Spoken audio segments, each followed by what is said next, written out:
tonight's subject is Noah. And Noah is, if you haven't heard of Noah, he's a guy down at the dock, and he catches all the whales. No, that's a different guy.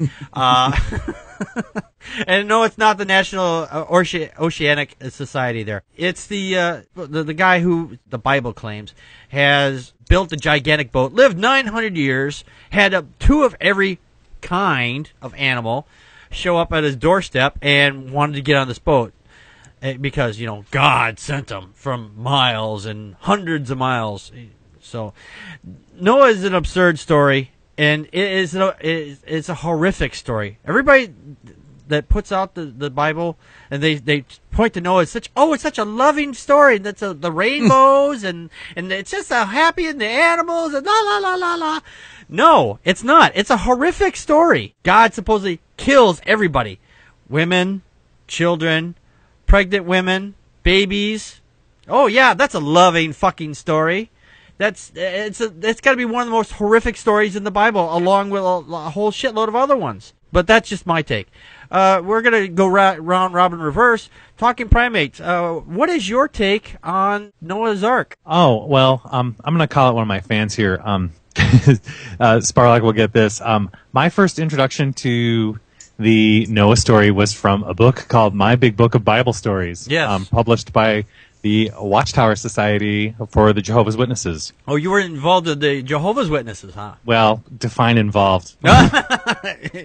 Anyway, that's interview time. Okay, right. We'll get to that later. The pictures were all nice and described all-loving God that basically tested Noah and his faith that he would go ahead and, gather up all of the animals and put them on the boat, and then take his family there.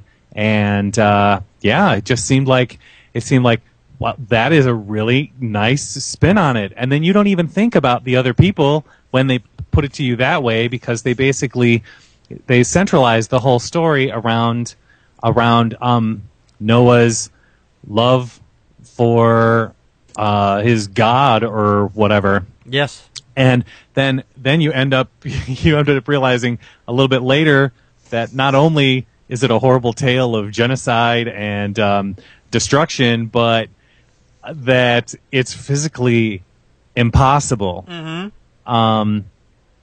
It's not. I mean, it's really kind of a. In terms of proving the Bible false, it is like the biggest softball. Yeah. It's like, okay, so wait a minute. The tallest, let's see if we got this straight. The tallest mountain on the planet is about, 14 to 15,000 feet. Roughly, so you got to figure, for enough water to cover the entire Earth to the top of the tallest mountain, like it says in the book, you would have to have water that could not possibly exist. Right. And if it did, it would be like Waterworld from like that Kevin Costner movie. Yeah, and it would be all the way up into the stratosphere. No one would be able to, even if Noah's Ark was up there, no one would be able to breathe. They'd all suffocate and die. Right. But that's why we have a firmament though. I think the best thing about Noah's Ark is watching the creationists try to explain it. Yeah. They're like, well, the flood, the great flood, not only did the water, it could have evaporated into space, or it could have gone back down, it could have receded into the Earth's core, or which is iron, but I'm not entirely too sure how that would work. It's that liquid iron, But then for them to make ridiculous claims like the Grand Canyon was carved in like a day. Yeah, I've heard that one too.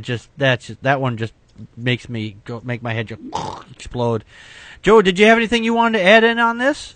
Hey, I'm not done with my minutes. Okay, well, let's round robin. Everybody talk. Give him his minutes. Oh, okay. The last thing I wanted to say about Noah's Ark is the one thing that drives me crazy about it is that people are still looking for it. Yeah. Oh yeah. That's including Baywatch star Donna D'Erico, I heard who about went that. to go look for the Ark and came back bruised and bleeding and Yeah. badly injured because she couldn't, because her boat grounded.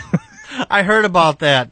Oh man, it just like whoa man, it's just some people are just so strange. Yep, Blonde's coming out there. Yeah, it's coming out in spades. Joe, did you have anything else you want to add in there before we run out of time? Is this the only time that we're going to get to talk about Yes. it? Are you serious? Yeah. Oh, man. I Talk had fast. so much cool stuff to say about this, but in the 2 minutes and 51 seconds remaining, Uh-huh. I'm going to bring up the Brick Bible. Okay. I tweeted pictures from the Brick Bible recently, and I only recently discovered I was in a bookstore, and I was like, what's this? They made 2 Brick Bibles. They tell the stories of the Bible with Legos and Lego men.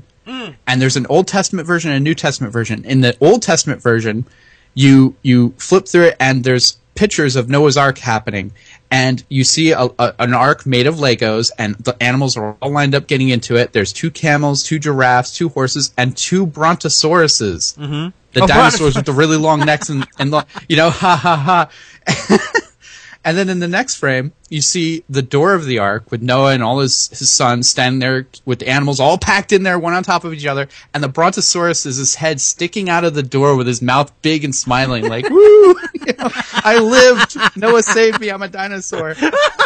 So then God makes it rain for 40 days and 40 nights, and they took a sheet of flat blue Lego to represent the water rising, and they took all the heads off the little Lego men and stuck them on the sheet like they're all getting flooded out. And they got their little hands up, and they're like, no, we're drowning and we're Lego!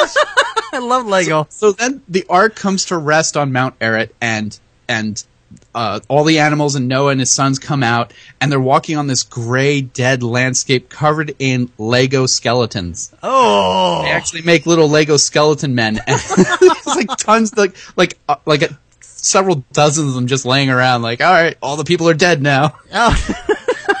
That's terrible. It's really funny. If you ever get like a chance to check out the Brick Bibles, they're so funny. Wow. That's hilarious. That's They'll come up, look at the skeleton. Oh, that was Bob, our neighbor. Yeah. You know who's really good about tweeting about debunking Noah's Ark is Rosa Rubicondor Yes. on Twitter. Just today, she actually tweeted, if we are all descended from Ark survivors, why did everyone forget, apart from the Hebrews who remember it correctly in every detail? Oh, Hashtag atheism. that's a good question. She often points out silliness in the Bible and in the Bible stories with her tweets. Yeah, I think it's a her, actually, from what I Yeah. understand, yeah. That's from Rosa's tweets. Yes. There's just so much crap around with that story. It just, with the way I learned it, it was like, it sounded, the way they made it sound like Noah was like the only family on earth. There wasn't any other families, just them. So this way, that's why they leave out the genocide and everything like that. So it makes it sound like, oh, Noah saved all these animals and their families. So it was a nice story that this one family that only existed at that time for some reason, it were the only ones that left. So, but anyway, Hey, speaking of crap, yeah, think of how much crap was on that boat. yeah, Oh yeah. and one little tiny window, and you're gonna shove all that shit right out the window. Yep. There's a couple of good memes that go around on the internet about it. Like it compares Noah's Ark, the size and what it did, to the Titanic, where it compares Noah's Ark, the size and how many animals and how many people were on it, to the San Diego Zoo, with how many animals there are and how many people it requires to take care of all those animals. Yeah. And it's really implausible. It's so unbelievably implausible. Yeah, and I've seen other ones like what happened. They say this explains what happened to the dinosaurs. They have the Ark, and they have the Ark of Dinosaurs, and then Noah's Ark has a bunch of Gatling guns on the front, and they just like there's I've seen that lobbing shells at them. Yeah, it's like It says like another theory.